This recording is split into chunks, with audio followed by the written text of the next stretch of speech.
नमस्कार, मैं हूं संजय शर्मा। आप देख रहे हैं 4 PM न्यूज नेटवर्क। संडे का दिन है, आपको बेसब्री से राजीव नारायण जी की भविष्यवाणियों का इंतजार रहता है। हर बार की तरह मैं फिर कहूंगा कि मेरा ज्योतिष में इंटरेस्ट है, इसलिए मैं ये प्रोग्राम करता हूं। अगर आपको ज्योतिष में यकीन नहीं हो तो ये प्रोग्राम बिल्कुल मत देखिए। राजीव जी पेशे से इंजीनियर हैं, लेकिन 20 साल से अध्यात्म और ज्योतिष के क्षेत्र में बहुत एक्टिव रहते हैं। कुछ भविष्यवाणियां गलत हुई हैं, कुछ सही हुई हैं, लेकिन अध्ययन बहुत करते रहते हैं। आज का यह प्रोग्राम बड़ा खास है। उन्होंने बताया कि ग्रुप अचानक कैसे पैदा हो गया, जिसने भारतीय जनता पार्टी और राष्ट्रीय स्वयंसेवक संघ के पिछले 4-5 नहीं और ज्यादा सालों से जो भ्रम फैला रखा था देश में, उसको सबको 3-4 दिन में तार तार कर दिया। मोदी सरकार के लिए इससे बड़ी आपदा कोई हो नहीं सकती थी। उसने बता दिया कि सावरकर अंग्रेजों के पेंशन लेते थे, कभी स्वतंत्रता संग्राम में भाग नहीं लिया, संघ ने भाग नहीं लिया। मोदी जी की सारी कहानियां ग्रोक ने खोल दी। तो मैंने राजीव जी ने पूछा, ये कौन सा भारतीय जनता पार्टी का ग्रह खराब हुआ जिसके कारण ये ग्रोक देवता प्रकट हो गए और सारा कुछ बंटाधार हो गया। तमाम बातें पूछी हैं। इन ग्रहण पड़ने जा रहा है, इसका ट्रंप से लेकर मोदी तक क्या प्रभाव पड़ेगा। बहुत अच्छी भविष्यवाणियां हैं और आप पूरी सुनेंगे तो आपको मजा आएगा। मेरा आपसे रिक्वेस्ट है, थोड़ा मदद कीजिएगा, चैनल को सब्सक्राइब और ज्वाइन जरूर कीजिएगा। चलते हैं राजीव नारायण जी के पास। 4 PM न्यूज नेटवर्क में स्वागत है राजीव नारायण जी आपका। देश में इन दिनों तरह तरह की धार्मिक आस्थाओं की बाढ़ आई हुई है।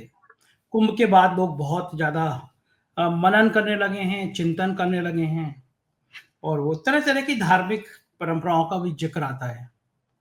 और इस बीच में लोगों की, मुझे लगता है कि आस्था या तो बड़ी है या टीवी चैनल उनको बढ़ा रहे हैं। और मैंने देखा कुंभ में बॉलीवुड वाले भी बहुत आए। कल पंकज त्रिपाठी जी मेरे ऑफिस में आए थे, लखनऊ आए थे, तो वो बहुत बढ़िया एक्टर है। और सबसे अच्छी बात यह है कि जितने अच्छे अभिनेता हैं उतने ही सादगी से जीवन जीते हैं वो। बहुत अच्छी बात। पता है क्या राजीव जी, और जब मैं मिला उन्होंने मुझे बताया कि हिंदुस्तान की कोई ऐसी नदी नहीं है जहां जो उन्होंने देखी ना हो। मतलब एक इतना बड़ा एक्टर, उसका नेचर से इतना जुड़ाव रहता है। मैं ये फोटो लगे देख रहे होंगे दर्शक, हमारे ऑफिस के फोटो हैं। ऑफिस की टीम से मिले, बड़े खुश रहते हैं वो 4 PM से। जब मैं उनके घर गया था तो उनके ससुर जी तो बहुत लगातार देखते रहते 4 PM को, तो मुझे भी बड़ा अच्छा लगा। बहुत पॉजिटिव एनर्जी की है। अच्छा राजीव जी, मैं ये पूछना चाहता हूँ कि कुछ लोग ऐसे होते हैं, यहीं से शुरुआत करता हूँ मैं। कुछ लोग ऐसे होते हैं जिनसे आप मिलते हैं तो आपको अंदर से बड़ा अच्छा लगता है, मतलब आपको अंदर से ऊर्जा महसूस होती है। जैसे पंकज त्रिपाठी है, मतलब मैंने उनको देखा, जब उनसे मिला तो उनको मुझे बड़ी पॉजिटिव एनर्जी मिलती है, क्योंकि इतने सिंपल तरीके से वो आदमी रहते हैं। मतलब बहुत सादगी, कोई अहंकार नहीं, कोई घमंड नहीं, विनम्रता से। कुछ लोग ऐसे होते हैं जिनसे मिलते हैं, जिनकी शक्ल को देखते ही आपको गुस्सा आने लगता है। तो ये क्यों होता है? ये मतलब ये एनर्जी का, ऊर्जा का कोई संचार होता है कि कुछ लोग मिलेंगे, कुछ लोग देखेंगे तो बड़ा अच्छा लगेगा, कुछ लोगों को देख के गुस्सा आएगा। ये क्या चीज होती है? ये एनर्जी का ट्रांसमिशन कैसे होता है? हाँ, देखो पहले बहुत अच्छी बात, बहुत ही अच्छा प्रश्न है, मेरे हृदय के बहुत नजदीक है ये वाला प्रश्न। सबसे पहले मैं ज्योतिषी कारण बताऊंगा, फिर उसके बाद आध्यात्मिक रूप में भी एक्सप्लेन करूंगा। दर्शकों, आप इस बहुत इंपॉर्टेंट पॉइंट को सुनिए कि जिनके कुंडली में हॉरोस्कोप शुभ लग्न की होती है, शुभ लग्न माने गए हैं, जैसे शुक्र शुभ ग्रह है, बुध है और बृहस्पति है। तो बृहस्पति, शुक्र और बुध के जो लगन है वो शुभ ग्रह माने गए हैं। और साथ में आधा चंद्रमा, मतलब 15 दिन का शुक्ल पक्ष का चंद्रमा, तो कर्क राशि को भी माना गया है। सूर्य भी कुछ हद तक है। तो जिनकी हॉरोस्कोप में, जो आपको, जो मैं बहुत अच्छा ये प्रश्न, ये दर्शक इस कुंडली को अपने नोट कर लें और सेव कर लें प्रिंट आउट लेके। ये है, देखिए, ये लग्न से धर्म देखा जाता है, 5वें घर से धर्म देखा जाता है और 9वें घर से धर्म देखा जाता है। मतलब ये जो त्रिकोण होते हैं 1, 5, 9, ये धर्म के हाउस कहे गए हैं। तो धर्म का अर्थ मैंने आपको पहले ही कहा कि धर्म का अर्थ होता है दया का। देखिए, धर्म का अर्थ होता है धैर्य, क्षमा और क्या नाम है, चोरी ना करना, क्रोध ना करना, हिंसा ना करना। तो जिन लोगों के अंदर ये आती है कि जैसे जो, और आप दर्शकों में आपको दोबारा रिपीट करा देता हूं जो मैंने आपके प्रोग्राम में भी कहा है कि आत्मा के 8 स्वाभाविक गुण माने गए। तो ज्योतिषी कारण तो मैंने बता दिया कि भाई लग्न पर शुभ ग्रहों की दृष्टि और शुभ लग्न आने से, और बृहस्पति हमारा जो है धर्म, न्याय और विवेक का कारक है, और सूर्य हमारी आत्मा का कारक है, चंद्रमा हमारे मन का कारक है। तो जिनकी हॉरोस्कोप में सूर्य और चंद्रमा पर शुभ ग्रहों का प्रभाव, वो अच्छे इंसान होंगे। लग्न शुभ राशियों के होंगे, वो अच्छे इंसान होंगे, ज्योतिषी कारण बता दिया। तो इस तरह से हम कुंडली के हिसाब से देखते ही बताते। मैं तो बहुत अक्सर बताता रहता हूं, मतलब लोग अमेरिका से हो, कनाडा से हो, किसी भी देश से हो, जैसे मैं बोलता हूं कि आप बहुत अच्छे इंसान हैं, तो वो लोग हैरान रह जाते हैं कि भाई मैंने कैसे देखा, जबकि मैं कभी उन लोगों से मिला नहीं, क्योंकि वो कुंडली के योग हैं। तो इसी तरह आध्यात्मिक दृष्टि से मैं दर्शकों आपको बताना चाहता हूं, जो मैंने आपके प्रोग्राम में कहा, आत्मा के 8 स्वाभाविक गुण माने गए हैं। वो क्या है? मैत्री, करुणा, प्रेम, सहानुभूति, सेवा, समर्पण, परोपकार, आनंद और शांति। अगर आपके अंदर कुछ भी इसमें गुण है तो आपका ऑरा जो है ना बड़ा पॉजिटिव रहेगा, वो दूसरों को आकर्षित करेगा। एक तो चेहरे पे शांत भाव होगा, वो दुनिया में कितना ही संघर्ष हो, वो आपसे मिलकर के हमेशा एक सकारात्मक बातचीत करने वाले होंगे। और इसके साथ आपको पता है कि जो है आत्मा की 8 प्रकार की शक्तियां भी हैं। तो ये सब क्यों कह रहा हूं, आत्मा का शब्द कहां से आ गया? क्योंकि आध्यात्म का शाब्दिक अर्थ है आत्मा जमा अध्ययन। जो लोग सोल को पहचान जाते हैं, मतलब ये जो अपने जीवन के उद्देश्य को जान जाते हैं कि यार ये क्या पैसा, क्या दौलत, क्या पद, ये सब बेकार की चीजें, मानवता बहुत बड़ा चीज है।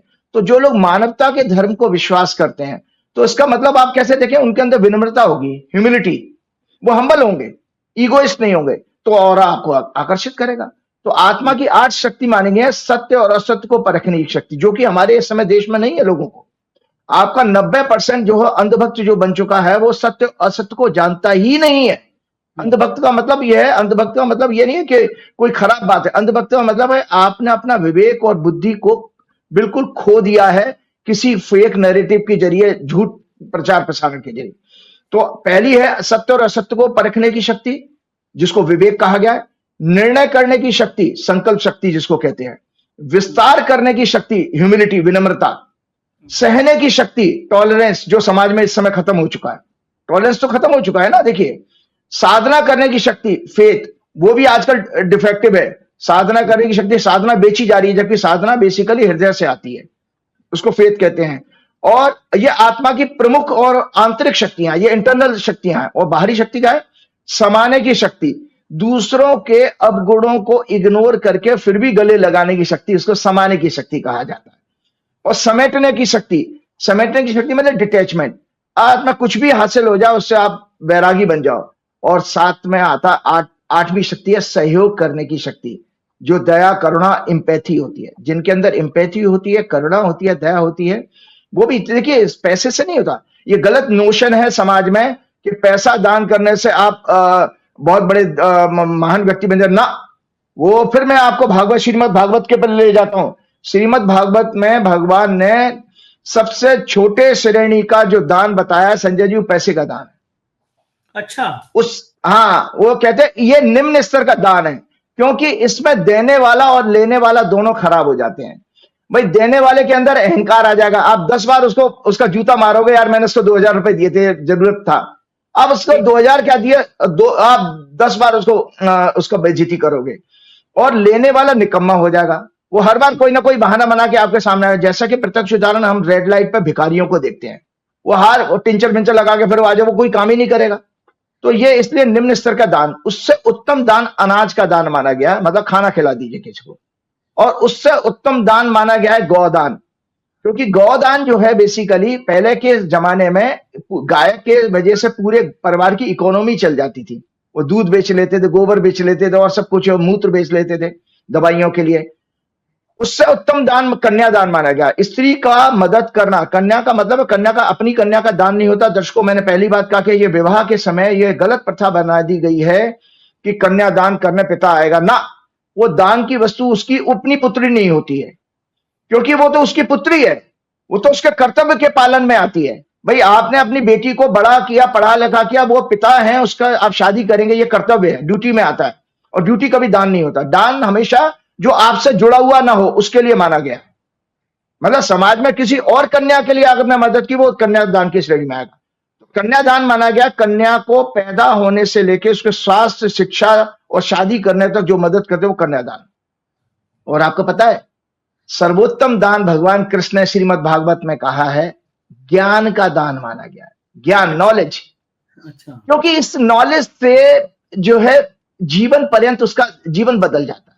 मान लीजिए आप किसी संशय में, किसी परेशानी से परेशान चल रहे हैं और आपको सडनली मैं आपको ये कहूं भैया ऐसा नहीं, ये काम ऐसा कर लो, और आपने वो काम किया, सफलता मिल गया, जीवन भर आप कहेंगे यार देखो मैं उस जमाने में बहुत परेशान चल रहा था और उनको मैं मिला था और उन्होंने बहुत ऐसी ऐसी अच्छी गाइडेंस दी कि मेरा लाइफ बदल गई। तो जीवन भर काम आया ज्ञान, क्योंकि ज्ञान को हमारे वेद में कहा गया है। देखिए हमने बार बार आपके प्रोग्राम में कहा है, वेदों ने मनुष्य को राम और कृष्ण को भगवान नहीं कहा है। ये तो पुराण में लोगों ने बाद में बना दिया भगवान राम और कृष्ण को। भगवान राम और कृष्ण हमारी तरह से मानव रूप में आए थे और उन्होंने मानव के जितने संघर्ष होते हैं उनको जिया है। तो संजय जी, वेदों में ज्ञान, सत्य और प्रकाश, आनंद और चेतना, 5 भगवान के स्वरूप बताए हैं। तो ज्ञान क्या होगा? परमात्मा का स्वरूप है। इसीलिए सर्वोत्तम दान जो है ज्ञान का दान आता है। तो ये जो आपने पंकज जी वाली बात बताई थी वो मैंने बता दी आपको कि ऐसे लोग आत्मा से बड़े ट्रांसपेरेंट होते हैं। मतलब जैसे जो आप गंगा जल की बात करते हो ना, हृदय से पवित्र होते हैं, तो उनका और उनके चेहरे पर और दिखाई देगा। उनका अंदर ये पवित्र है। बिल्कुल ठीक कह रहे हैं आप, लगता भी है। और जो दिन भर निंदा, जो मैंने आपको कहा ना, राक्षसी प्रवृत्ति के लोग निंदा करते हैं, हमारे मोदी जी टाइप के लोग, अमित शाह टाइप के लोग, योगी जी टाइप के लोग, ये निंदा करते रहते हैं, झूठ बोलते रहते हैं दिन भर, हमेशा हिंसा की बात करेंगे, लोगों को भिड़ाने की बात करेंगे। और ये इस तरह से जो लोग, इनके चेहरे पे भाव देखिए, हमेशा इनकी वृत्तियां तनी रहेंगी, शांत भाव होगा ही नहीं कभी। ये ऐसे लोग आप कभी अच्छे नहीं मानेंगे। इवन मैं आपको बता दो, आरएसएस के प्रचारकों को भी देख लीजिएगा, उनसे बहुत अच्छी पॉजिटिव वाइब्रेशन नहीं आती है, क्योंकि जीवन भर उनकी परवरिश जो है झूठ की वजह से हुई है।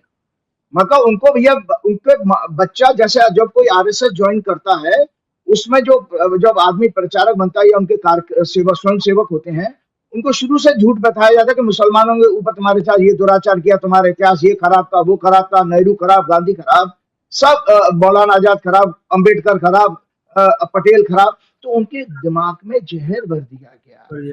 अब आपको बता देता हूँ कि श्रीकांत साहब की पर्सनैलिटी बनती कैसे है संजय जी, व्यक्तित्व। ये हमारे पंकज त्रिपाठी वाले मुद्दे से जुड़ा हुआ विषय है और बहुत अच्छा है, समाज को जानना चाहिए। मेरी वजह ये मेरी सब रिसर्च है कि जो वातावरण होता है, जिसको एनवायरमेंट कहते हैं, तो जिस वातावरण में आप रहते हो, उनमें आप अगर आप ऐसे कलेशी लोगों के, झूठे और क्रिमिनल लोगों के बीच में रहिए, तो आपके शब्द वैसे बन जाएंगे। तो वातावरण आपके शब्दों को बनाता है, वर्ड्स को, और वो लगातार शब्द अगर आप इस्तेमाल करो तो वो आपके एक्शन बन जाते हैं, और लगातार एक्शन फिर आपका एक दिन वो कैरेक्टर बन जाता है। और वो या आप अंधभक्तों के लिए भी तो यही हुआ है कि उनको वातावरण इस तरह का दिया गया, क्योंकि संघ की बैकग्राउंड इसी तरह की आ रही है। संघ सामाजिक संगठन है, उसने कुछ हद तक अच्छा काम किया धर्म को, लोगों को जोड़ने का, लेकिन झूठ बहुत फैलाया। तो वो उससे क्या हुआ, अब आप एक्शन बन गए, एक्शन से करेक्टर बन गया, और करेक्टर, इस तरह के कई लोगों का करेक्टर आपको अगर इस तरह का हो जाए तो वो आपकी संस्कृति बन जाती है, कल्चर।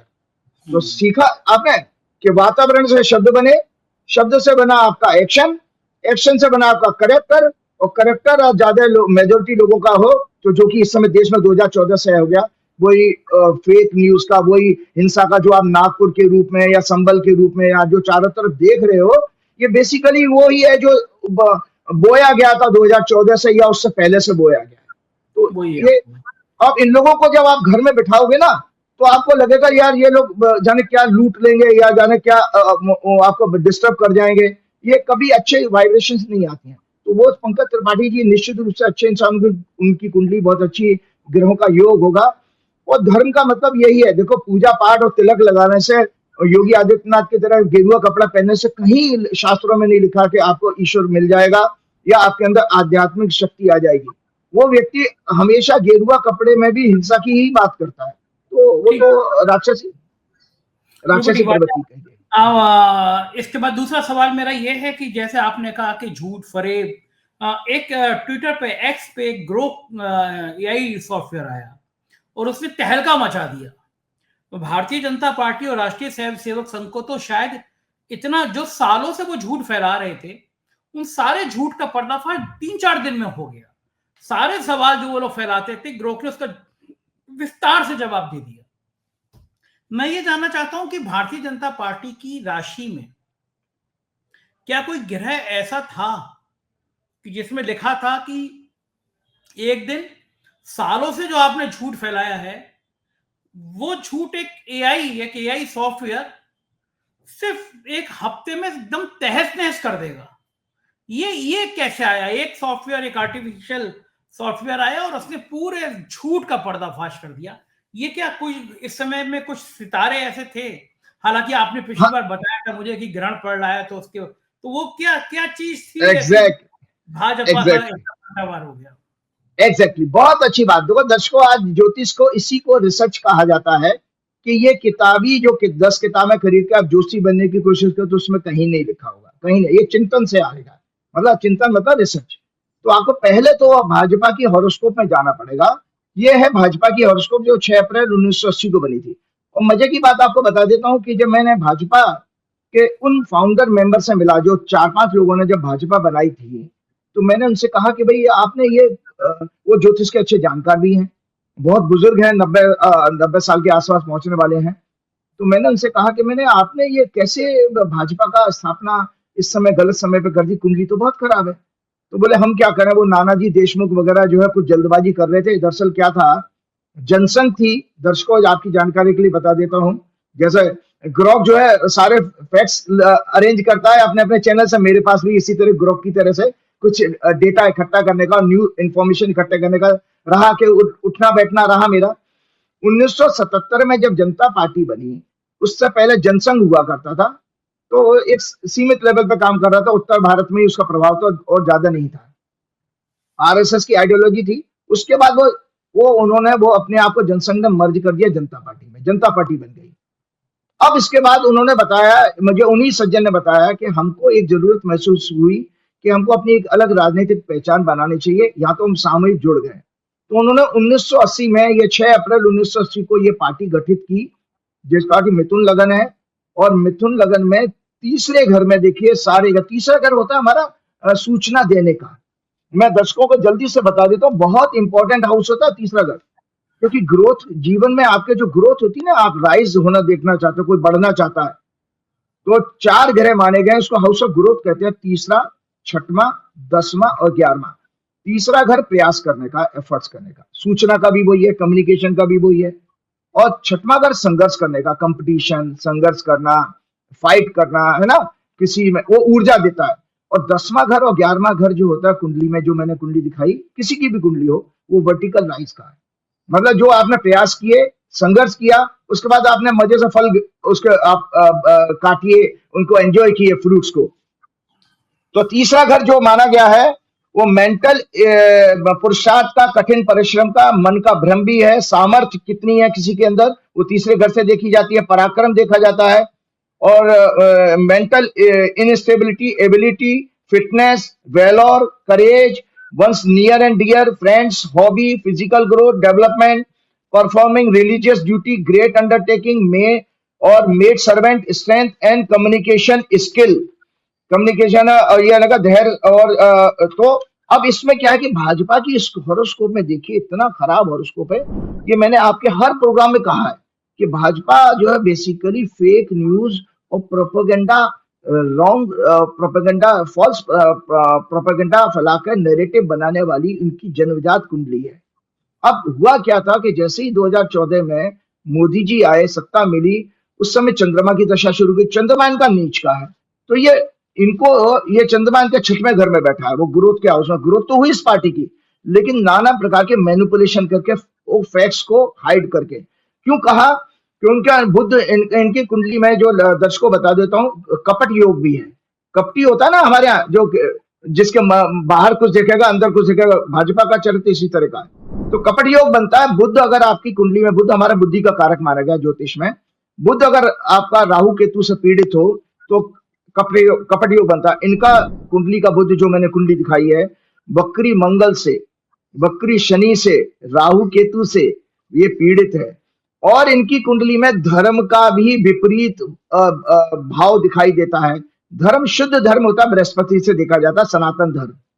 और अगर बृहस्पति पीड़ित हो, खासतौर से राहु से, उसको गुरु चंडाल योग होते हैं। ज्योतिष के जानकार इस शब्द को जानते होंगे कि इनकी कुंडली में गुरु चंडाल योग है, मतलब धर्म का विपरीत स्वरूप दिखाएंगे, अधर्म, पाखंड के रूप में। जिसको पाखंड, जैसे मोदी जी काले कपड़े पहन के दिखा रहे हैं या ट्रैक सूट पहन के नहा रहे हैं, या योगी जी अपना जो कुछ दिखा रहे हैं गेरुआ कपड़ा पहने, लेकिन धर्म की ABCD नहीं जानते हैं, या कोई भी और भी दूसरे में, जैसे अभी आप मोदी जी ने संसद में खड़े होकर फिर इन्होंने झूठ बोला। भाई इतने प्रोग्राम हो चुके हैं सब जगह, ये महाकुंभ था ही नहीं, उसको महाकुंभ को आप क्या संसद में बयान करके बता रहे हो, जबकि आपने प्रधानमंत्री होते हुए उनकी मृतकों की ऊपर कोई संवेदना, शोक संवेदना व्यक्त नहीं करी, जबकि आप पिता समान हो, और देश का जो प्रधानमंत्री राष्ट्रपति हो पिता समान होता है न। और दिल्ली में आपकी नाक के नीचे इतने लोग मर गए स्टैम्पेड में, उसकी भी कोई चर्चा नहीं करी, क्योंकि आप संवेदनहीन भी हो, क्योंकि भाजपा की कुंडली में संवेदनहीनता आती है। इसकी संवेदनहीनता जानते क्या होता है? मेंटल डिसऑर्डर कहा जाता है, मानसिक बीमारी है। जो लोग मन से स्वस्थ होंगे, अपनी कुंडली उनकी, जिनकी हॉरोस्कोप में चंद्रमा मजबूत होगा, शुभ ग्रह से दृष्ट होगा, वैसा उनके अंदर दया करना थोड़ी होगी लोगों को। आप देखो राहुल गांधी, प्रियंका गांधी, राजीव गांधी, इंदिरा गांधी, जवाहरलाल नेहरू, ये हमेशा छोटी से छोटी घटना में लोगों के गांव देहात तक, घर तक जाते थे, लेकिन हमारे मोदी जी ने कभी भी किसी दुर्घटना स्थल का दौरा नहीं किया। इवन अभी नई दिल्ली स्टेशन पर अगर ये कांड हुआ, वहां जाकर मृतकों से मिले आते, अस्पताल मिले आते, लेकिन मोदी जी वो शेर के बच्चे को दूध जरूर पिलाते हुए दिखाई देंगे, है? और वो जो मोदी जी और नाना प्रकार के करेंगे, ट्रंप के सामने बेइज्जती करा के आ गए, जबरदस्ती पहुंच गए, लेकिन वहां पर नहीं जाएंगे। और आज तक वो मणिपुर नहीं गए, भगवान जाने किसी ज्योतिषी ने उनको बता दिया कि मणिपुर गए तो तुम्हारी सत्ता चली जाएगी, इसलिए डर के मारे मोदी जी मणिपुर नहीं जाते हैं। तो इनकी जो भाजपा की कुंडली में है, वो फेक नैरेटिव फैलाने का जबरदस्त योग है। और मैंने इसमें लिखा है, क्या नाम है, ये लिखा है, ये मैंने इसमें लिखा भी था राइटअप में, इनका 3rd हाउस पुरुषार्थ, मनोदशा, प्रयास और 6वां घर इलेक्शन, बीमारी, शत्रु, पाप ग्रहों से पीड़ित है। अतः ये बहुत ही विंडिक्टिव नेचर के होंगे और चुनाव शत्रु पक्ष को जीतने के लिए समस्त छल कपट, अनेक प्रकार के अनैतिक प्रयास सदैव करेंगे। भाजपा की कुंडली का योग बता रहा हूं।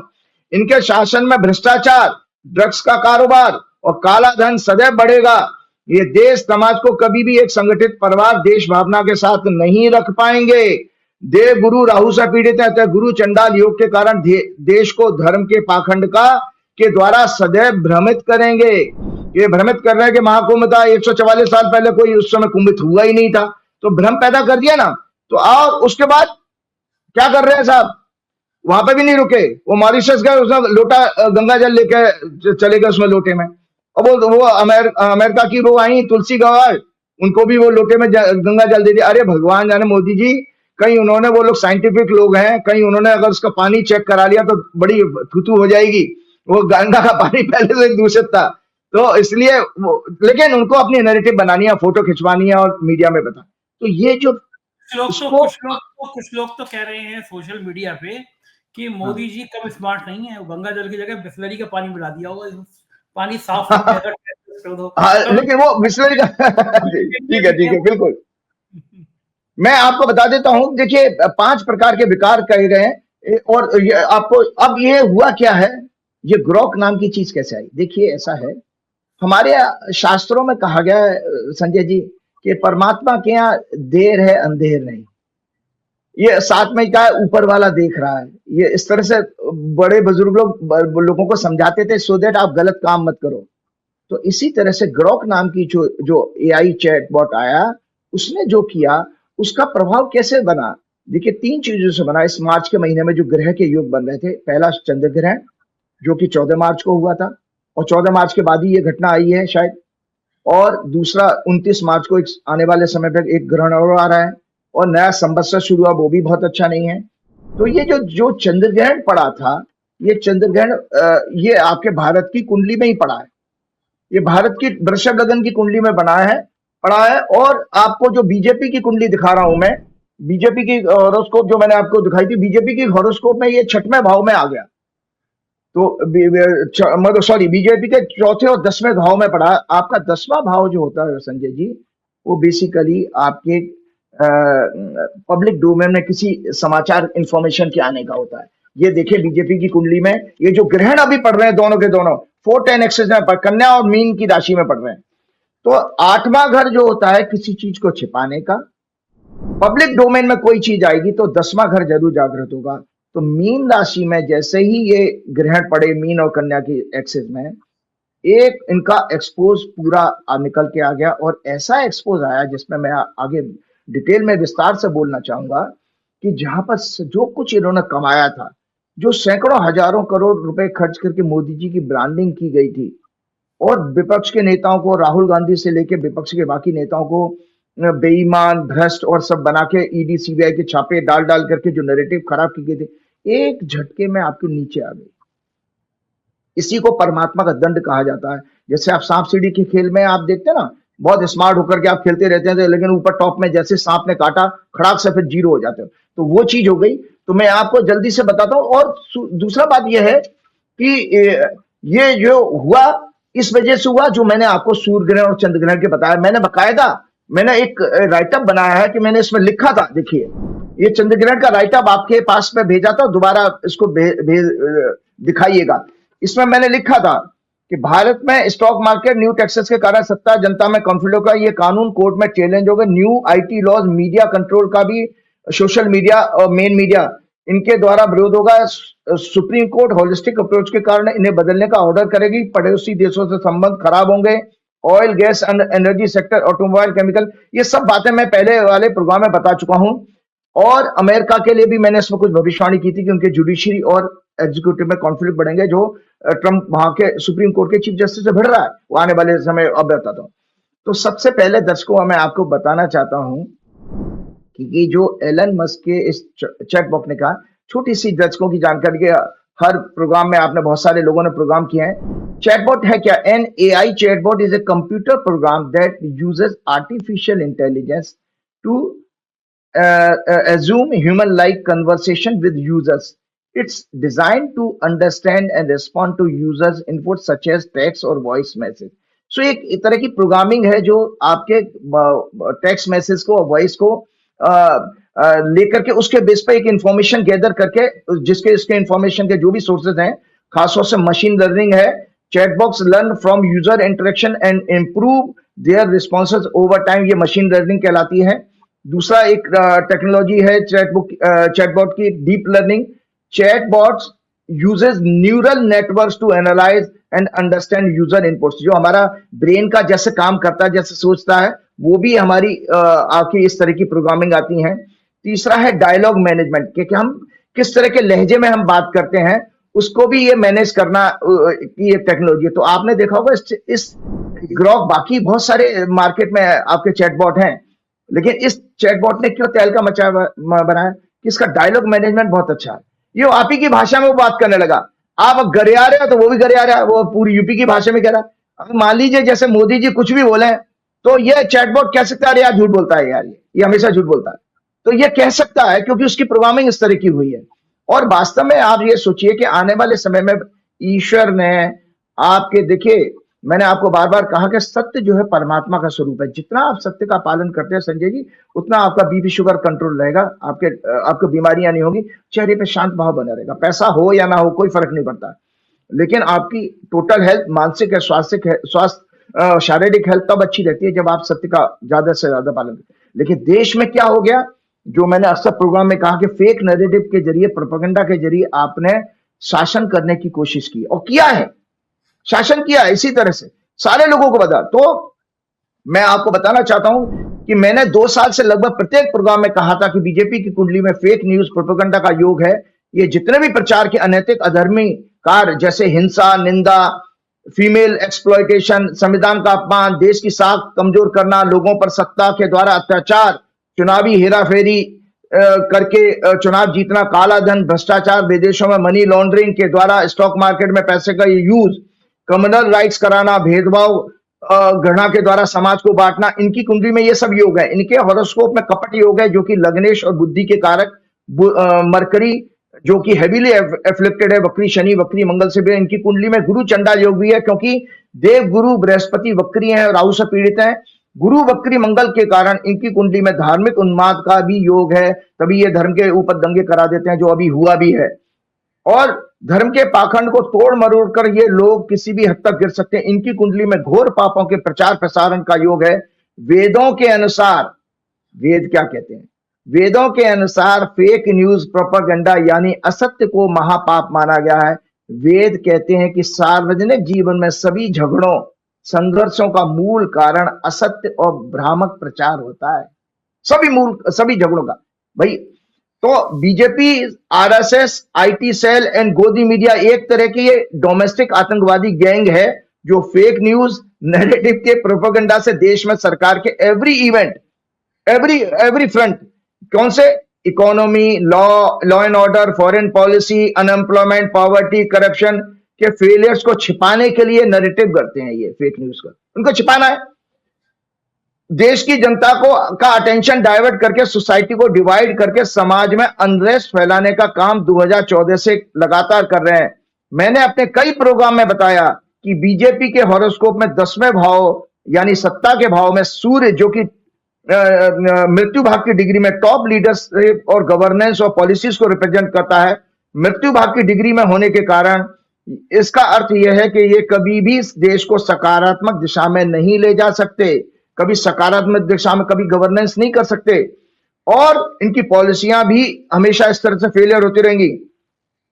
20 मार्च 2025 को इंटरनेशनल, हाँ तो अब आप ये सोचिए, अब आप, और आपको पता है 20 मार्च को अभी इंटरनेशनल हैप्पीनेस डे मनाया जाता है, और भारत की अभी 118वीं रैंकिंग आई है।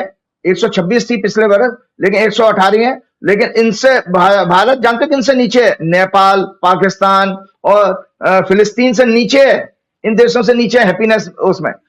अभी कुछ दिन पहले जो एलन मस्क के आर्टिफिशियल चैटबॉट ने क्या किया है, बेसिकली आरएसएस, बीजेपी और इनके आईटी सेल गोदी मीडिया के और लो आईक्यू अंधभक्तों के फाल्स प्रोपेगेंडा को जमकर एक्सपोज किया।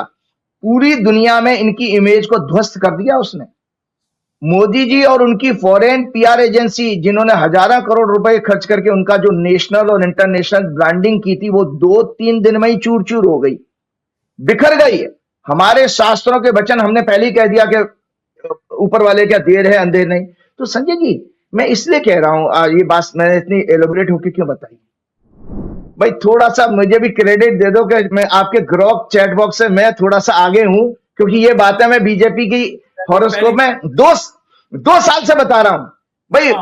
ग्रॉक क्या है? ग्रॉक वो एक टूल है जिसने जो इंफॉर्मेशन अवेलेबल है उनको 1 सेकंड में बहुत कम से कम समय में और कलेक्ट करके सिंथेसाइज करके आपके सामने अच्छे तरह से परोस दिया है। सत्य वही बताया जो मैं 2 साल से कह रहा हूं। तो दर्शकों, आप देखो कि मैं इसलिए मैंने एक सोचा था कि मैं इस विषय पे जरूर बोलूंगा कि ज्योतिष ज्यादा आगे है कि ये आपकी टेक्नोलॉजी ज्यादा आगे है, लेकिन फिर भी उसने बहुत अच्छा काम किया। तो मैं जल्दी से रिपीट करता हूं, क्योंकि ये सब विषय जब मैं आपको कहता हूं कि इनकी कुंडली में प्रोपेगेंडा का योग है, तो जो उसने एक्सपोज किया वो दर्शकों मेरे मुख से भी सुन लीजिए, क्योंकि हर प्रोग्राम में हर एक आदमी ने कहा है। तो जल्दी से, जैसे आरएसएस ने फ्रीडम मूवमेंट में कभी भी हिस्सा नहीं लिया, उन्हें अंग्रेजों का समर्थन प्राप्त था। ये जो ग्रॉक जवाब दे रहा है, फैक्ट, बड़ी जबरदस्त फैक्ट चेकिंग ये टूल बन गया है। और आपको आने वाले समय में जब भी अभी कोई ऐसी समस्या है तो जरूर ग्रॉक देवता के, अब तो देवता के रूप में पूजा करिए इसको गणेश जी की तरह से। आरएसएस ने फ्रीडम मूवमेंट में कभी भी हिस्सा नहीं लिया, उन्हें अंग्रेजों का समर्थन प्राप्त था। उनका रजिस्ट्रेशन एक सोशल कल्चर ऑर्गेनाइजेशन के रूप में हुआ था, बल्कि गोलवलकर ने आजादी के आंदोलन को क्रिटिसाइज करते हुए उसे अंग्रेजों के खिलाफ बताया था।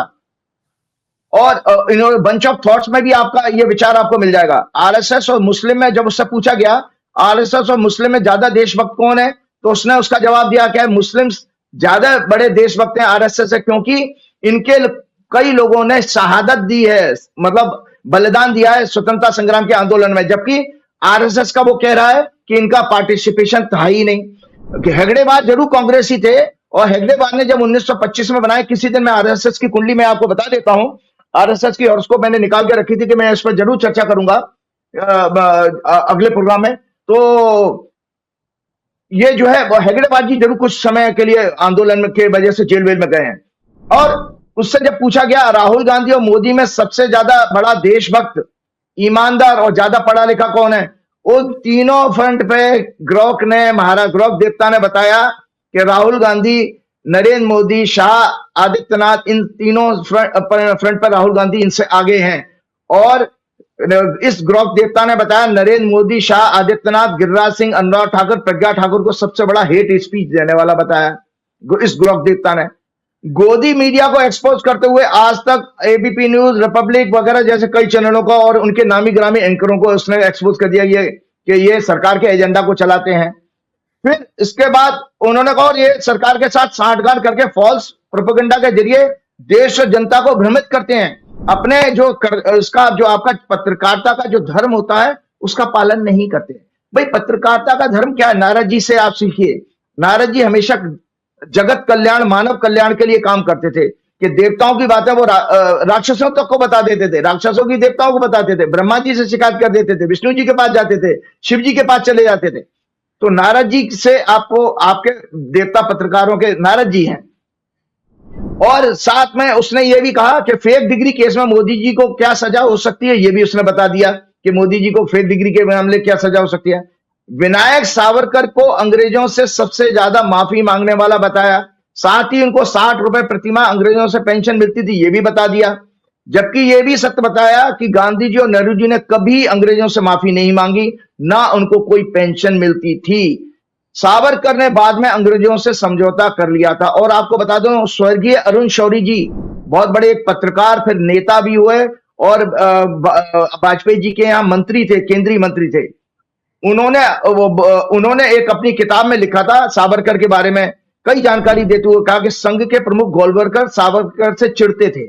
36 का आंकड़ा था गोलवलकर का और सावरकर का। और स्वतंत्रता मिलने के बाद सावरकर लगभग 18-19 साल जिंदा रहे हैं, लेकिन उन्होंने हिंदू समाज को संगठित करना और देश कल्याण में कोई भी कार्य नहीं किया, कोई भी कार्य नहीं किया उनका। तो पता नहीं क्यों उनको उनका इतना महान बताया जाता है। फिर उनसे जब पूछा गया आपके इससे, उसने ये बताया कि ईवीएम जो है बेसिकली हैक की जा सकती हैं और कोई टेक्नोलॉजी सेफ नहीं है। उसने इस बात पर भी अपना जवाब दिया। और साथ में उसने कहा, जब ये पूछा गया कि नेहरू जी के कपड़े विदेश में धुलते, उसने कहा, साफ मना किया कि नेहरू जी के कपड़े कभी पेरिस धुलने नहीं गए हैं, बल्कि नेहरू जी के कपड़े घर पे ही धुलते थे। और नेहरू जी ने अपनी 98% प्राइवेट संपत्ति देश के नाम में कर दी थी, क्योंकि जिसकी उस समय लगभग कीमत 196 करोड़ थी और आज के समय में 48,000 से 50,000 करोड़ होगी उस संपत्ति के। वो किस लिए की थी? क्योंकि अंग्रेज जब देश को छोड़ के गए थे, आर्थिक रूप से खोखला छोड़ गए थे, तो उस समय देश को पैसे की जरूरत थी देश में। तो सोचिए उन्होंने आगे बढ़ के अपनी सारी संपत्ति दान किया, 98% का मतलब लगभग 100% ही दे दी। और भारत के कौन से पीएम प्रेस कॉन्फ्रेंस से सबसे ज्यादा डरते हैं? तब उसने बताया मोदी जी को कि उन्होंने 2014 से लेकर अब तक केवल एक प्रेस कॉन्फ्रेंस किया, उसमें भी अमित शाह के बराबर में बैठे थे और बोले नहीं है, अमित शाह से ही प्रश्न और आंसर दिलवाए हैं। और अभी जो उन्होंने पॉडकास्ट किया था, उसने ग्रोक ने उनकी पोल खोल दी है कि मोदी जी के जितने भी इंटरव्यू होते हैं वो सब प्री स्क्रिप्टेड होते हैं, पहले से उसकी स्क्रिप्ट तैयार होती है। पॉडकास्ट भी मोदी जी ने जो किया वो उसी तरह का। ग्रोक ने एक प्रश्न के जवाब में ये भी कहा, वो मैंने आपको बताया ईवीएम का हैक होने का। तो अब मैं आपको ये बताना चाह रहा हूं कि एक प्रश्न के जवाब में ग्रोक ने कहा कि आरएसएस, बीजेपी, इनकी आईटी सेल और अंधभक्त तुम्हें गाली क्यों दे रहे हैं? तब उसने कहा कि मैंने इनके फॉल्स फेक प्रोपेगेंडा को एक्सपोज किया है, इसलिए ये मुझे गाली दे रहे हैं। तो ये सब चीजें मैंने आपको बताया। उसने एक और चीज कहा, गांधी जी ने भगत सिंह को बचाने की पूरी कोशिश की थी, ये भी फेक नैरेटिव इनकी चेंज की कि गांधी जी ने भगत सिंह को बचाने को कोई प्रयास नहीं किया। वो कई बार वायसराय से मिले थे और कांग्रेस ने सावरकर की हिस्ट्री को कभी सप्रेस नहीं किया। बाद में ग्रोक इनको संदेश देता है अंधभक्तों को, हिस्ट्री पढ़ो भैया, अंधभक्ति छोड़ करके। एएनआई वायर एजेंसी सबसे ज्यादा फेक नैरेटिव और बीजेपी के लिए फॉल्स प्रोपेगेंडा फैलाने का काम करती है, एएनआई को भी उसने लिखा था। एक प्रश्न के जवाब में ग्रोक ने कहा कि कांग्रेस पार्टी हिंदुओं के खिलाफ नहीं है, बल्कि संविधान के अनुसार देश के सभी जातियों, धर्म, संप्रदायों, वर्गों के लिए समर्पित होकर के काम करने वाली है। सोनिया गांधी के बार डांसर होने को भी उसने झूठ बताया। उसने कहा कि कैम्ब्रिज यूनिवर्सिटी में पढ़ाई के दौरान एक बार में उन्होंने नौकरी जरूर की थी, जो कि लगभग उस समय के टाइम में पढ़ाई लिखाई करते समय यूनिवर्सिटी में सभी बच्चे करते हैं। इवन आपको पता, मेरी बेटी ने भी जब ऑस्ट्रेलिया में किया था, अच्छे उसमें डॉलर पैसे मिलते हैं। अब और उसने ग्रोक ने इनको सलाह दी कि अफवाहें फैलाने से बचें। सभी देखो, आपको पता, सभी एआई चैटबॉट ह्यूमन नॉलेज की प्रोग्रामिंग और फैक्ट्स चेकिंग के बेस पर बने हैं। 99% AI आपके लिए फैक्ट चेकर का काम करते हैं। तो राहुल गांधी ने कभी भी ये नहीं कहा कि आलू से सोना निकलेगा। ये जो संबित पात्रा अक्सर कहता है, वो कहता है ग्रोक आलू से सोना निकलेगा या बनेगा, बल्कि सत्य यह है कि वो एक इलेक्शन स्पीच के दौरान मोदी सरकार का मजाक बनाते हुए कह रहे थे कि ये सोचते हैं कि आलू से सोना निकलेगा जैसे नाली से रसोई की गैस। उस बात को काट छाट करके इन्होंने ये पेश किया था। आज देशवासियों से प्रार्थना है कि अगली बार मोदी, शाह, योगी, संघ, अंधभक्त, गोदी मीडिया, पब्लिकली जो भी कहें, उन्हें किसी भी AI चैटबॉक्स से पूछकर कंफर्म कर लें। आपका भ्रम और डाउट दूर होगी। आप लोग इन पाखंडियों के सदन से कभी नहीं फंसेंगे। आपकी हैप्पीनेस और पीस सदैव बना रहेगी। ये सभी लोग पौराणिक काल के उन राक्षसों के समान हैं जो तपस्या करके देवताओं से वेश बदलने का जो है वरदान प्राप्त कर लेते थे। आपको पता है राक्षस क्या करते थे? वेश बदलने का वरदान प्राप्त कर लेते थे और फिर उसका नाजायज और अधार्मिक तरीकों से इस्तेमाल करके लोगों को छलने का और उनका शोषण करने का, उनको दुख पहुंचाने का सदैव प्रयास करते थे। ऐसे संवेदन ही लोग आम जनता के दुखी और कष्ट में होने पर जश्न मनाते हैं, खुश होते हैं। और आपको बताता हूं, ये इस AI को कंट्रोल करना बहुत मुश्किल है। उसका कारण यह है कि इसकी टेक्नोलॉजी थोड़ी सी अलग है। कहीं से मुझे जानकारी मिली, मैं शेयर कर लेता हूं। ग्रॉक और अन्य AI चैटबॉक्स में क्या डिफरेंस है? 4 बुनियादी डिफरेंस हैं। यह है सरकाज़म और ह्यूमर। बाकी दूसरे जो AI चैटबॉक्स बड़े फॉर्मल और प्रोफेशनल हैं। इसकी प्रोग्रामिंग इस तरह से की गई है जैसे इंसानों से आप आम भाषा में बात कर सकते हैं, ऐसी ये कैजुअल तरीका है इसका, इसलिए ये पॉपुलर हो रहा है। ग्रोक के ट्रेनिंग डॉक्यूमेंट्स में इन सब बातों का पहले से ही जिक्र है। फ्रीडम ऑफ स्पीच को फॉलो करना, उसकी रेस्पेक्ट करना, डू नॉट मॉरलाइज एंड जज, do not follow popular narrative, find out the truth always. Elon Musk ने पहले ही कहा था कि वो ऐसा चैटबॉट बनाना चाहते हैं कि जो फियरलेस होकर के मैक्सिमम ट्रुथ सीकिंग होकर उन स्पाइसी सवालों का जवाब दे सके जिनको डिस्कस करने में दूसरे चैटबॉट इंटरेस्ट नहीं लेते हैं। और आपको पता है रियल टाइम एसएस है विद अपडेट इंफॉर्मेशन, क्योंकि ये एक्स का हिस्सा है।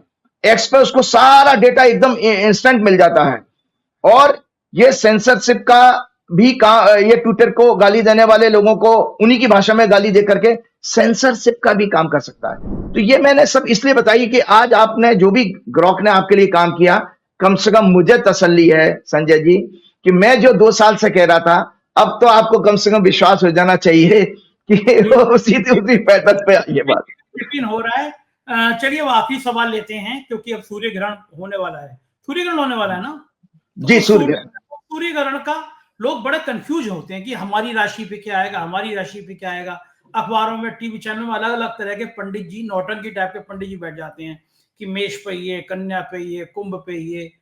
तो मुझे बताइए कि ये सूर्य ग्रहण जो होता है ये राशियों पे किस तरह का प्रभाव डालता है और इसके बाकी प्रभाव, सामाजिक और राजनीतिक प्रभाव क्या होते हैं?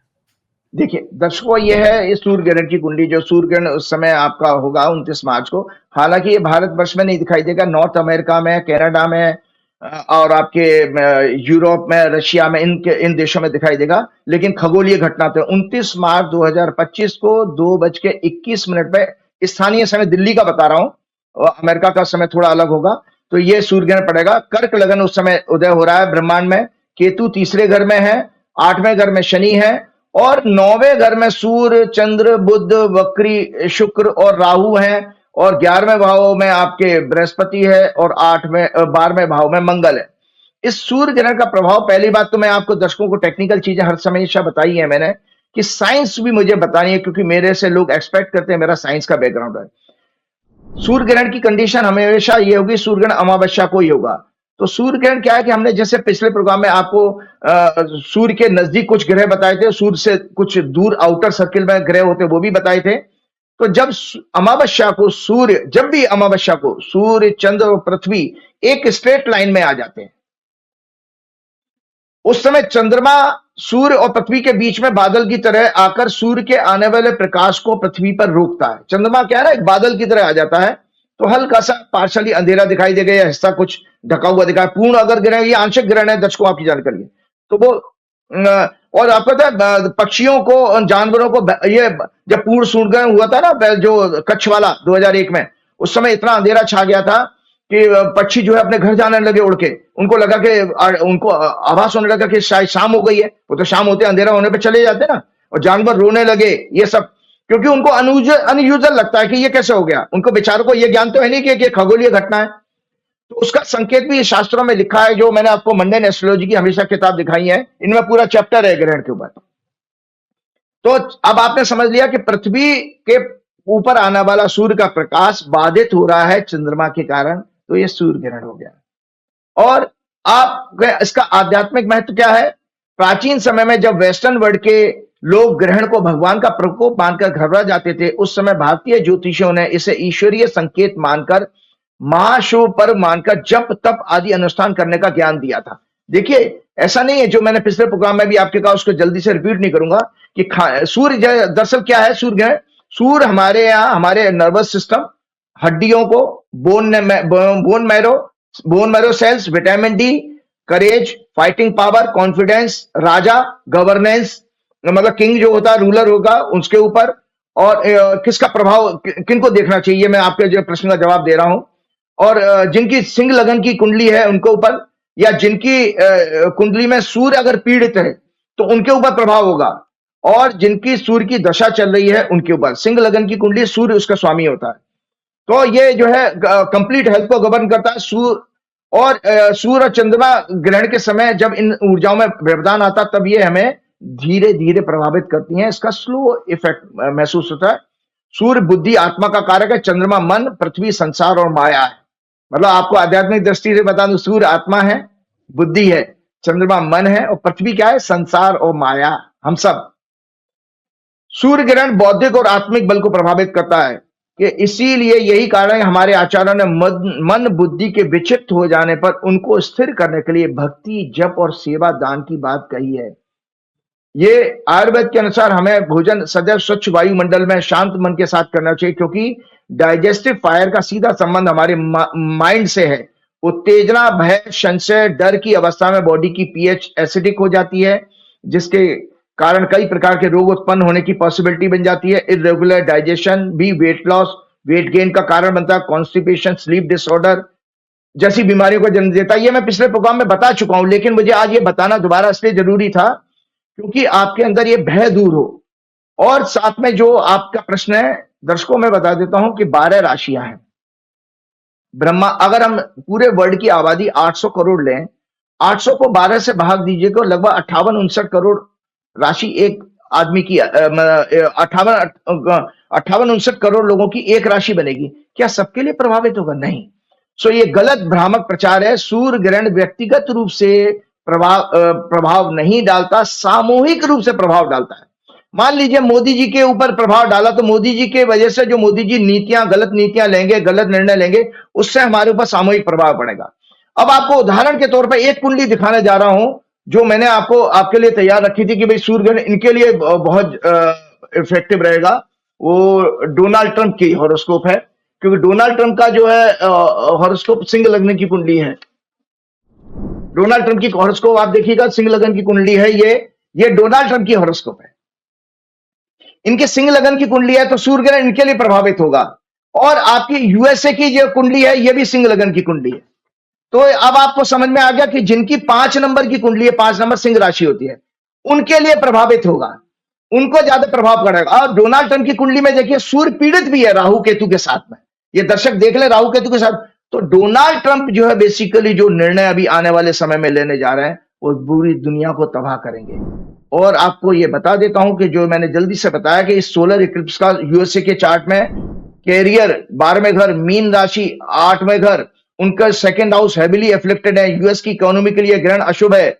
आर्थिक मंदी, अनएम्प्लॉयमेंट बढ़ेंगे और महंगाई भी। कई स्टेट्स ट्रंप एडमिनिस्ट्रेशन की पॉलिसीज को अगेंस्ट रिवोल्ट करेंगे, उनको कोर्ट में चैलेंज करेंगे। ट्रंप सरकार के लिए बहुत ह्यूमिलेशन का पीरियड होगा।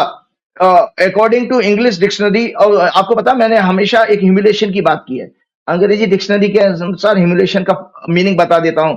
Humiliation meaning of humiliation is embarrassment and shame you feel when someone makes you appear stupid और when you make a mistake in public, जैसे she face the humiliation of discussing her husband affair to reduce someone to a lower position in one's own eyes और others eyes, जैसे मोदी जी को खड़ा करके उसने इस तरह के प्रश्न, अदानी वाला प्रश्न पूछवा करके किया, और आपको जो है क्या नाम, मोदी जी अंग्रेजी में बोल ही नहीं पाए प्रेस कॉन्फ्रेंस सडनली। तो इस तरह के ये जो वाकयात होते हैं ह्यूमिलेशन की कैटेगरी में आते हैं। ट्रंप की टैरिफ पॉलिसीज बैकफायर करेगी, यूएस की इकोनॉमी सफर करेगी, नेबरिंग कंट्रीज से उनके सबसे ज्यादा उनका टैरिफ अटैक होगा। और आपको बता देता हूं, इंडिया के चार्ट में भी सूर्य शनि पीड़ित है, अतः दशा सूर्य चंद्र शुरू से हो गई है, और इक्लिप्स मुंडेन एस्ट्रोलॉजी का सब्जेक्ट है। इसलिए व्यक्तिगत राशि वाले बिल्कुल भी कतई ना डरें इस चीज के लिए कि ग्रहण का आपके ऊपर हुआ। हाँ, जो चीज कही गई है कि मानसिक जप तप करने के लिए बेस्ट टाइम होता है कि आप इस समय आपके अंदर जो भी फियर है, जैसे मैंने आपको बताया कि बर्ड्स के अंदर फियर आ जाता है, जानवरों के अंदर आ जाता है, वो उनको लगता है अंधेरा सा हो गया, क्यों हो गया, तो आपके अंदर स्वाभाविक है, आप तरह तरह की जो शंकाएं आ जाती हैं।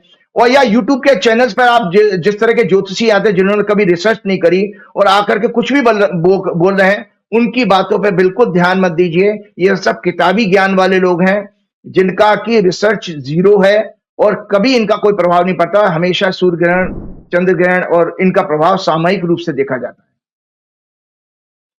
इनका बस आखिरी सवाल ये कि पॉलिटिकली क्या होगा, सूर्य ग्रहण का कुछ असर राजनेताओं में भी पड़ेगा? जी बिल्कुल। सबसे पहले जो मैंने आपको कहा सूर्य ग्रहण का प्रभाव, जो मैंने आपने कहा पहले, तो बीजेपी की कुंडली है, बीजेपी के लिए वर्स्ट है, क्योंकि 10वां घर सत्ता का होता है, चौथा घर जो है प्रजा का होता है। प्रजा और सत्ता के बीच में टकराव बढ़ेगा, और बीजेपी की कुंडली में ये 5 ग्रह 6 ग्रह, शनि भी ज्वाइन कर लेगा। बीजेपी का जो ग्रोक ने अभी आपका एक्सपोज किया है, इस तरह से बीजेपी के हॉरोस्कोप में और ज्यादा स्कैंडल्स जो है अभी एक्सपोज होंगे। विदेशों में मनी लॉन्ड्रिंग के, फाइनेंस के, सेक्स स्कैंडल, क्योंकि शुक्र भी इसमें आ रहा है, मीन राशि में इस समय शुक्र है, बुध भी है। और बीजेपी के, आपका पता है कि बीजेपी के आईटी सेल का और इनका सूचना तंत्र का पूरा पर्दाफाश हो गया। बीजेपी जो जिस तरह से एलन मस्क के खिलाफ इन्होंने जो एलन मस्क का केस आया है, वो इस तरह के केसेस बीजेपी के लिए और एम्ब्रेसमेंट लेकर के आएंगे मोदी सरकार के लिए। तो मैंने आपको पहले ही कहा था, याद रखिए कि रावण बहुत स्मार्ट था, संजय जी, रावत बहुत स्मार्ट था। उसने, वो चाहता तो पहले ही वो राम के हाथों अपनी मृत्यु पा सकता था। उसने कहा कि जितने मेरे लोगों ने मेरे साथ मलाई खाई है सत्ता में, उनको सबको पहले मरवाऊंगा। तो मोदी जी भी यही कर रहे हैं कि उनके सूचना तंत्र हो, उनके ब्यूरोक्रेट्स हो, उनके अंधभक्त हो, और जितने भी हैं 2014 से जितने लोगों ने उनको, उनके घमंड को बढ़ाने में मदद की है, उस सबका पर्दाफाश होगा इस तरह के टूल से। ये ऊपर वाले ने एक अपॉर्चुनिटी दी है ग्रोक के जरिए, ये रुकेगा नहीं। और ये इनका सूचना का जो मैंने कहा था, ये गोदी मीडिया के लिए पहले के प्रोग्राम में भी मैंने कहा था, मीडिया के लिए मृत्युतुल्य कष्ट है। ये मेन स्ट्रीम मीडिया की इंपॉर्टेंस खत्म हो जाएगी इसमें। देखिए, मेन स्ट्रीम मीडिया की ये थी कि सरकार से प्रश्न पूछना और सत्य को सामने लाना। वो सरकार से प्रश्न तो पूछती नहीं है, लेकिन सत्य जो है लाने में भी बिल्कुल नहीं है, पीछे हट जाती है। और जबकि ग्रोक से क्या है, अब आप देखो लोगों की टेंडेंसी क्या देख रहा हूं मैं, रोज देखता रहता हूं कि हर चीज का जवाब लोग ग्रोक से पूछ रहे हैं। तो उनको एक अच्छी चीज मिल गई है, और ट्रंप का ये अभी कुछ बिगाड़ नहीं पाएंगे। ट्रंप ने देखिए इनको एक्स के किसी पुराने केस में इनको लपेट लिया है, और ये कहा है कि जो सहयोग नाम का पोर्टल इन्होंने बनाया है, बेसिकली ये सेंसरशिप है। उसको कर्नाटक हाईकोर्ट में चैलेंज भी किया है। तो सरकार का अभी मीडिया के साथ में, इनके तंत्र का और सोशल मीडिया के साथ में इनका टकराव बढ़ेगा। जुडिशरी में इनके केस चैलेंज होंगे। और आपको, जैसे मैंने आपको कहा था ना, जब आपका पिछला प्रोग्राम मैंने चंद्र ग्रहण का किया था और ये बताया था संवत्सर की कुंडली चर्चा करते समय मैंने ये कहा था कि भाई ये इसमें पूर्व काल में क्या था कि प्रोमिनेंट लोगों को इसमें कष्ट आए हैं। आपको मैंने ये भी बताया था संजय जी कि इसमें जो है तहलका कांड हुआ था 2001 में, जब सूर्य राजा बना था। तो इसी तरह से अभी आपने देखा कुछ दिन पहले एक जज साहब के, दिल्ली हाईकोर्ट के जज साहब के घर में करोड़ों रुपए मिले हैं। तो ये प्रोमिनेंट लोगों के स्कैंडल्स को, करप्शन को एक्सपोज करेगा ये संवत्सर, जो अभी शुरू होने जा रहा है आपका 29 तारीख से। और मैंने ये अर्थक्वेक की बात कही थी। जल्दी से मैं एक चीज और आपको बताना चाहता हूं प्रोग्राम खत्म करने से पहले, कि संवत्सर का जो है उस दिन कुछ छोटे धार्मिक रिचुअल्स होते हैं। दर्शक इससे मेरे से अपेक्षा करते हैं देखिए, पहले तो आपको बता देता हूँ दर्शकों, हमारे जो हिंदू महीने हैं वो चंद्रमा के नक्षत्र के ऊपर बने हैं। जैसे चित्रा नक्षत्र से जो उसका सीक्वेंस क्या है, चैत्र पहला महीना, दूसरा महीना वैशाख, चैत्र आता है चित्रा नक्षत्र से, वैशाख विशाखा नक्षत्र से, तीसरा महीना ज्येष्ठा, ज्येष्ठा नक्षत्र से बुध का नक्षत्र है, चौथा आषाढ़ नक्षत्र, आषाढ़ नक्षत्र से, पांचवा श्रावण, छठवां भाद्रपद, सातवां आश्विन, आठवां कार्तिक, नौवां मार्गशीर्ष और 10वां पौष जिसको पुष्य नक्षत्र से बना है, 11वां माघ जो मघा नक्षत्र से केतु के बना है, और 12वां फागुन जो फागुनी उत्तर फागुनी नक्षत्र से बना शुक्र के। और आपको पता है इसमें ब्रह्मा जी संवत्सर के दिन क्या करना चाहिए। संवत्सर ये आपको पता है कि इंडिविजुअल वर्षफल जब व्यक्ति विशेष की कुंडली में गोचर का सूर्य उसके जन्म के सूर्य की सेम डिग्री में पहुंचता है तब शुरू होता है, जिसे एनुअल हॉरोस्कोप कहा जाता है। इसमें वर्ष का स्वामी ग्रह मुंता और मुंतेज की पोजीशन आने वाले वर्ष के बारे में होने वाली घटनाओं का एक बड़ा संकेत देती है। इसके फलादेश के सिद्धांत होरा ज्योतिष से थोड़े भिन्न है। आपको एक जानकारी बता देता हूं, 6 अप्रैल को बीजेपी की वर्षफल आ रही है। अब इसे बोल देता हूं, बहुत खराब वर्षफल है, इसकी चर्चा हम अगले प्रोग्राम में कर लेंगे। धार्मिक पूजा अर्चना जरूर होती है हमारे यहाँ, आपको पता है। देखिए, अगर आप अभी बाग बगीचे में चले जाइए संजय जी, प्रकृति भी संकेत दे रही है कि ये नया वर्ष है, कि अब आप पूरे सब झड़े हुए पत्तों का, सूखे पत्तों का आपको अंबार ढेर मिल जाएगा, नए पत्ते आ रहे हैं, तो इसी पीरियड में आ रहा है, अभी संवत्सर आए नहीं है। तो इसमें ब्रह्मा जी, गणेश जी, सृष्टि के प्रधान देवी देवता, यक्ष, राक्षस, गंधर्वों, ऋषि मुनियों, ज्योतिषियों, प्रकृति, रोगों के उपचार इत्यादि की पूजा की जाती है। इसमें पंचांग की पूजा होती है, इसमें पंचांग की पूजा होती है। जैसे आप धार्मिक ग्रंथ होते हैं, क्योंकि ये हमारे काल का बारे में बता रहा है। काल मतलब समय। और प्रत्येक व्यक्ति अपने घर पर अपने संप्रदायों के अनुसार ध्वज लगाता है। आपको पता, आप देख लेना 29 मार्च को, 30 मार्च को लोगों ने अपने झंडे बदले होंगे, मंदिरों में भी झंडे बदले जाते हैं। उसे लगाएं, ग्रह को सजाएं, आभूषण इत्यादि पहनकर उत्सव के रूप में इस दिन को मनाएं।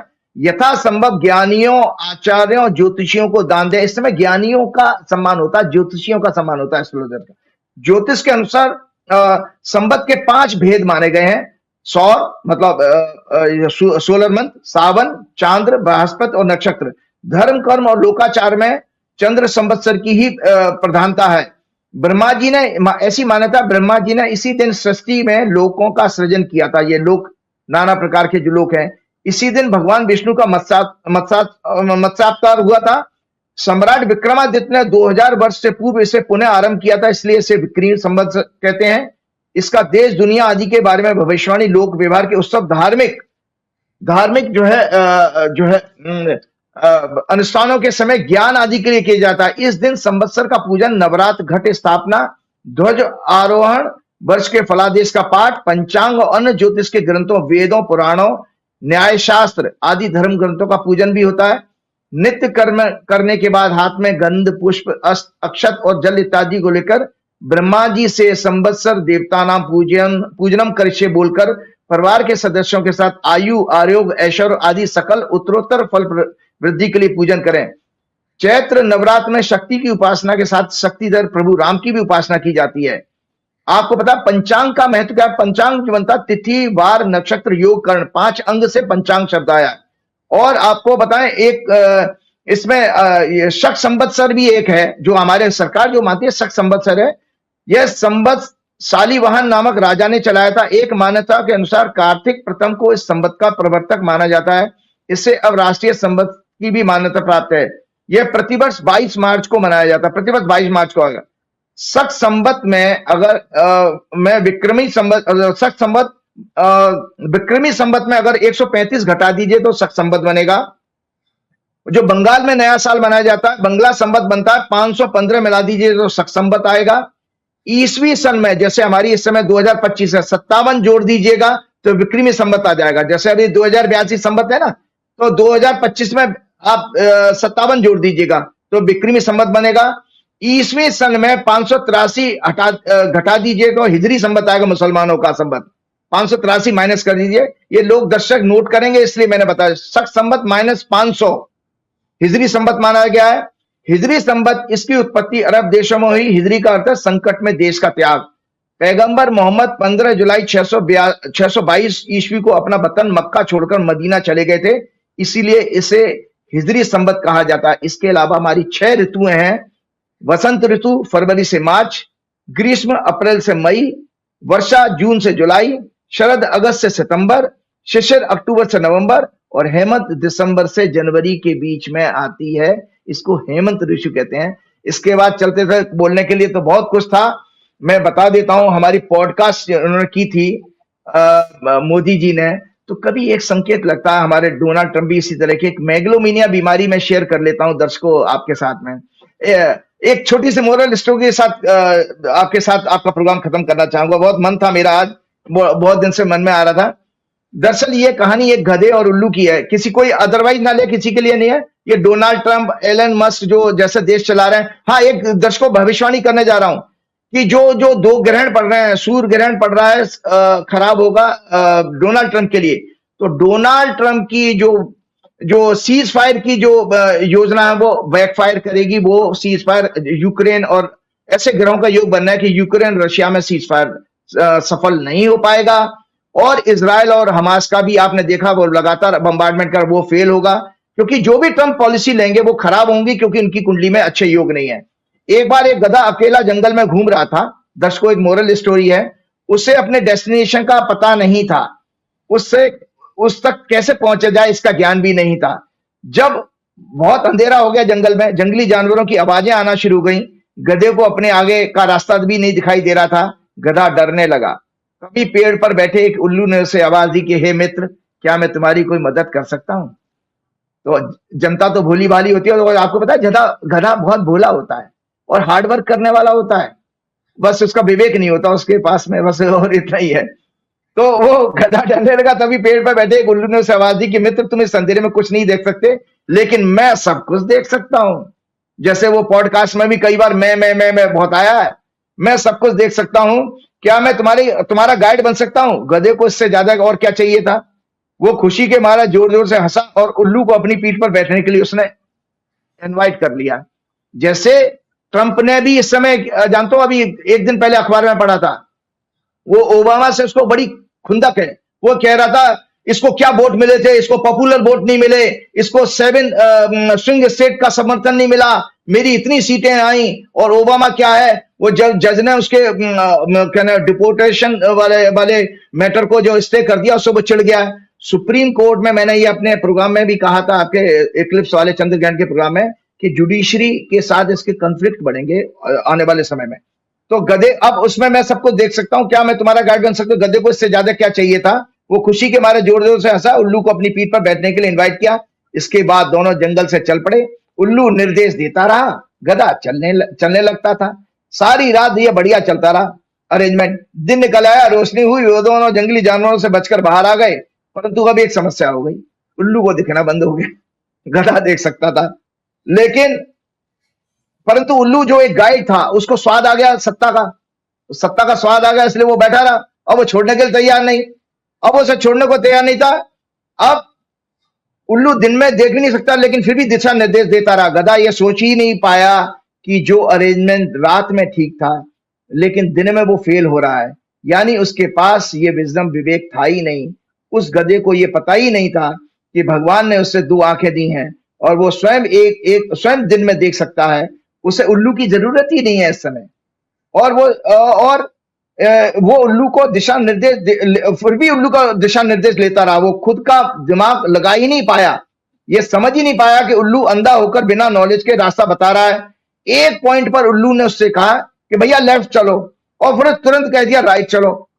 और यद्यपि गधा देख रहा था कि नीचे एक बहुत तेज नदी बह रही है, तेज बहाव की नदी बह रही है, लेकिन वो तो उल्लू की अंधी भक्ति यानी गाइडेंस में सोच ही नहीं पाया और वैसा ही करने लगा जैसा उल्लू से निर्देश दे रहा था। नतीजा क्या हुआ, गधा सीधे गहरी नदी में गिरा और मर गया। इस मोरल स्टोरी का सच ये है कि जो 2014 से आपको फेक न्यूज के जरिए जो माहौल पेश किया गया था, आपकी व्हाट्सएप अंकल जो है आपके RWO में और सोसाइटी में जो बने हुए हैं, उन लोगों को सोचना चाहिए कि ग्रोक ने आपके लिए बहुत बड़ा काम किया है। वो आपको सारे सत्य को बताया, उसकी बातों को सुनिए और साथ में हनुमान जी की भक्ति में रहिए, क्योंकि हनुमान जी चेतन देवता हैं, हमारे साथ हैं, चिरंजीवी हैं। इसलिए उनकी भक्ति में रहने वाला व्यक्ति कभी भी फेक न्यूज और बीजेपी के वो बजरंग ये जो बजरंग दल वगैरह ये तो सब क्रिमिनल है। हनुमान जी का भक्त कभी भी हिंसक नहीं हो सकता। हनुमान जी का भक्त हमेशा दूसरों की मदद करने वाला, एम्पैथी रखने वाला होगा। इसलिए हनुमान जी की प्रार्थना करें, श्री गुरु चरण सरोज रज निज मन मुकुर सुधार, वर्ण और रघुवर बिमल जसु जो दायक फलचार, बुद्धिहीन तनु जान के सुमरो पवन कुमार, बल बुद्धि विद्या देव मोह हरऊ कलेश विकार। एक छोटी सी चीज बताना चाहूंगा संजय जी, जो मैंने जब ज्योतिष वर्सेस एआई चैटबॉट की बात की थी, एक छोटी सी इंफॉर्मेशन दर्शकों के साथ बांटना चाहूंगा। 19 मार्च दर्शकों वो ट्वीट जरूर दिखाइएगा, मेरा ट्वीट, और मैं इससे ज्यादा कभी उनकी हॉरोस्कोप पे नहीं बोलूंगा। 19 मार्च 2023 को मेरा ट्वीट आप सब लोगों को, दुनिया के लोगों को दिखाइए, जब मैंने गौतम अदानी की हॉरोस्कोप को चर्चा करते हुए कहा था, और 10:37 की रात की ट्वीट है जिसमें यह कहा था कि इनको फॉरेन लैंड में कोई लिटिगेशन की प्रॉब्लम होगी। और आज देखिए जब सम्मन उनके दरवाजे तक सर्व हो चुका है, तो मेरी भविष्यवाणी 2 साल पुरानी वो सत्य साबित हुई है। भाई मैं नहीं इसके बारे में कह सकता कि वो जेल जाएंगे, नहीं क्या होगा, वो उनके आगे की ग्रहों के ऊपर छोड़ता हूं, लेकिन मेरी भविष्यवाणी हुई, इसको ग्रॉक नहीं कर सकता था, इस भविष्यवाणी को ग्रॉक नहीं कर सकता, वो ज्योतिष का विषय है। इसलिए ज्योतिष परम विद्या है, और सम्मान कहिए नया संवत्सर में ज्योतिषियों की, ज्योतिष के ग्रंथों की पूजा जरूर कीजिएगा। जय श्री राम, जय हनुमान। बहुत बहुत शुक्रिया। ये थे राजीव नारायण जी, और मुझको यकीन है आपको मजा आया होगा उनकी बातें सुन के। बातें करने का स्टाइल बहुत अच्छा है, लोग बड़ा प्रसन्न रहते हैं उनकी इन बातों से। मुझे भी बताइएगा, कमेंट करिएगा कैसी लगी बातचीत। शुक्रिया, थैंक यू।